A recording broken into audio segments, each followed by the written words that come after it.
Hi everybody, welcome to Afterburner. I'm Bill Whittle. 2 weeks ago, I stood on the same spot and told the class of 2015 that if they did not wake up to the fact that this weakness in the face of Islamic murder was going to lead us to ISIS coming here to America, coming and trying to kill us all. 9 days later, ISIS came to an event in Garland, Texas, and tried to kill us all. They tried to kill all of us. Do you understand? All of us. Not just the people brave enough to make a point about the murderous intolerance of these murdering savages. Because despite what the left would dearly love for you to believe, they didn't come here to kill conservatives. They came to kill the people who wanted to speak their mind and hold an opinion that they found offensive. You know, the kind of things that progressives and conservatives alike do every day. And if you're one of the millions of two-legged sheep that have any sympathy for these wolves, let me just make this perfectly clear to you.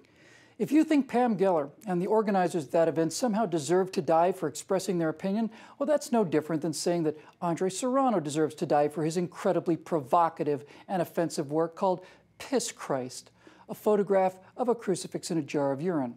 He deserves to die for that work by that same standard. If you think the event organizers in Garland were asking for it by being provocative and offensive, then you believe that Michael Moore deserves to be shot dead for deliberately provoking and offending conservatives. You believe that Jon Stewart and the entire staff of The Daily Show need to be chalk outlines on a bloody stage floor for being provocative and offensive. And by agreeing that the Muslim savages who thought that drawing a cartoon in Texas was deserving of the death penalty by being provocative and offensive, then you agree with these same people and that same logic when they rape blonde women in Norway for wearing what was to them the provocative and offensive act of appearing in public in a miniskirt.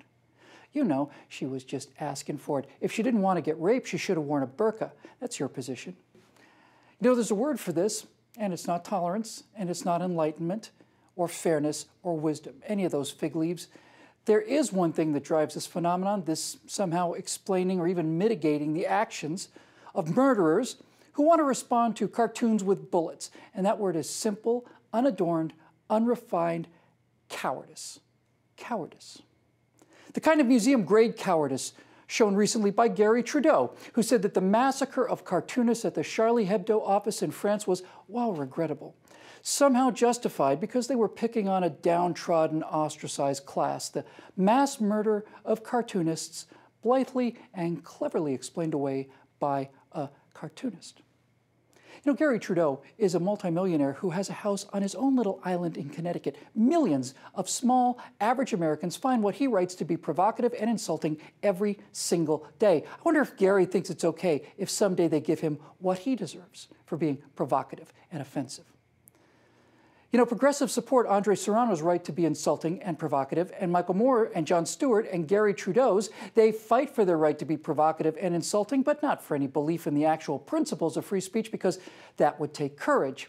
Now, they support their fellow progressives' right to provoke and insult conservatives and Christians because they know nothing is going to happen to them if they do. But insult the prophet, well, that these days has consequences. And that, of course, is the entire point, right?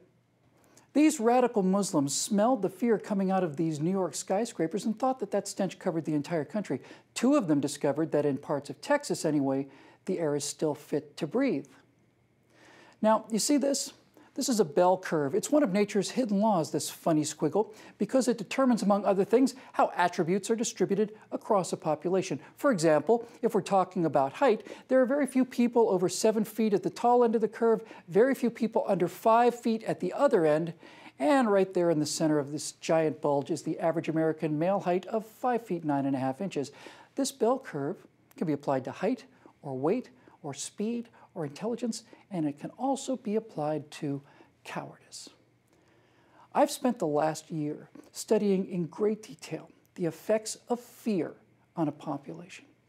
The random arrests, torture, and executions of the Cheka, later the NKVD in the Soviet Union, created such an environment of universal terror that people would do whatever, and I mean anything whatsoever.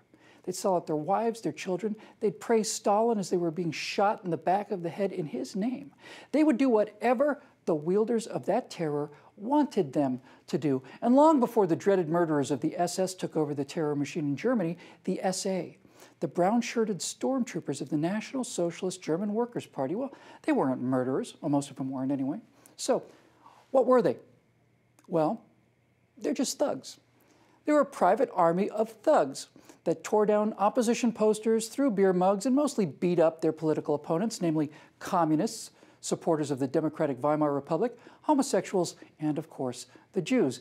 The Jews had been physically beaten and intimidated for 20 years before the cattle cars to Auschwitz and Treblinka opened their doors.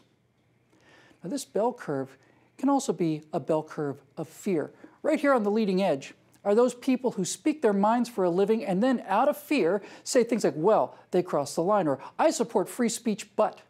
There is no line. There is no but.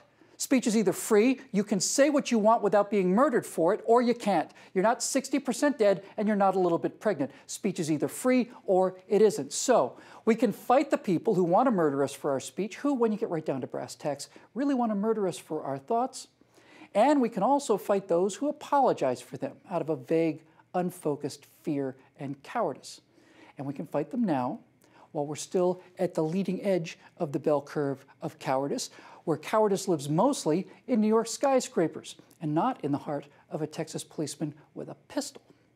Or we can do nothing and let the fear grow and be more careful and bow our heads and our minds until the fat part of the snake is among us and everyone is living in fear and everyone watches what they say. And we all wonder if the next line out of our mouths will offend and provoke someone into murdering us in cold blood, while the rest of the cowards applaud and cheer with sweat running down their brows as they did in Soviet Russia and Nazi Germany. Stating in clear and forceful terms to these 7th century savages that here in America, I'm going to do and say whatever I damn well please is not Islamophobia. Islamophobia is a reflective shield. It's rhetoric in a brown shirt. It is, in the widely misattributed words of Andrew Cummins, a word created by fascists and used by cowards to manipulate morons. If you think that the event in Garland, Texas was in any way justified because it was Islamophobic, then which one are you? Are you the fascist, or the coward, or the moron? Maybe you're all three.